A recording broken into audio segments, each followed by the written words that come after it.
equate to points necessarily that you see the rest of these games? Yeah, I mean, we moving the ball up and down the field, but I feel like it's been our thing all season of not getting in the red zone and not scoring. Obviously, good teams do it, and we have been failing to do that.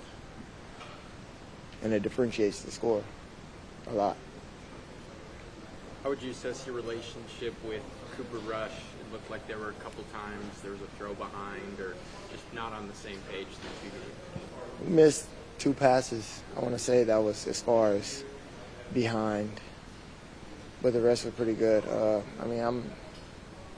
I feel like he's going to be better. I mean, throughout the, as the season goes and progresses, you could tell that he's gotten better from week 1 to week 2 for him as far as starting. So the confidence is there for him. Happy for him. Obviously, we're moving the ball, but at the end of the day, we still got to score. We still got to win the game.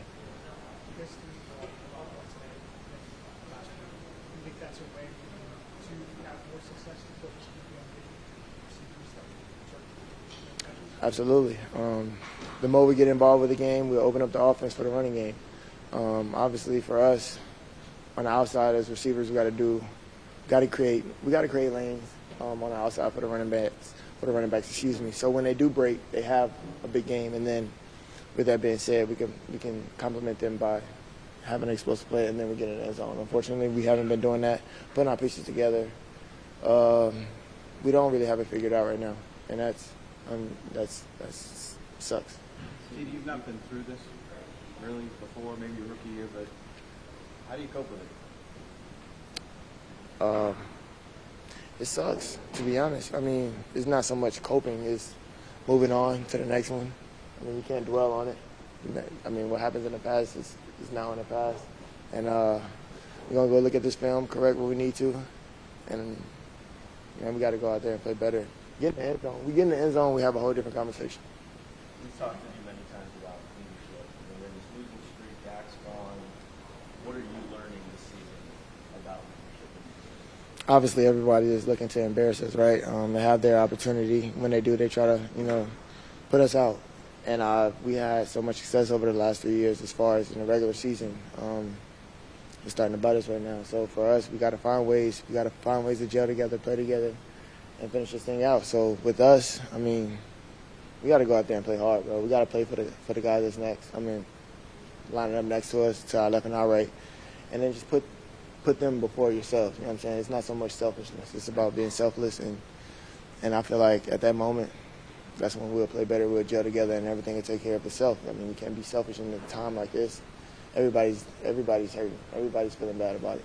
Do you have a mentality of you're trying to set an example of how you play out there so everyone else will try and things like that? Man, absolutely, bro.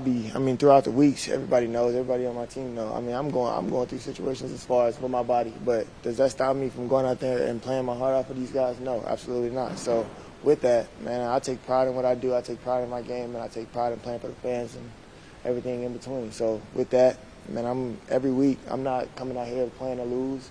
So whoever that is lining up in front of me, just expect the best out of me every single time. Sorry, there's a lot of season left for you guys. 7 games, several practices left. Right. Apart from the wins and losses aspect of it, what do you conclude to you guys can, as a team, as a locker room, as an organization, utilize this time even if there isn't necessarily a comeback of the offense, you can find the auxiliary? It's not so much dwelling. I look at this as an opportunity of growth because I know it's going to be, like my rookie season, bro. We went 6-10.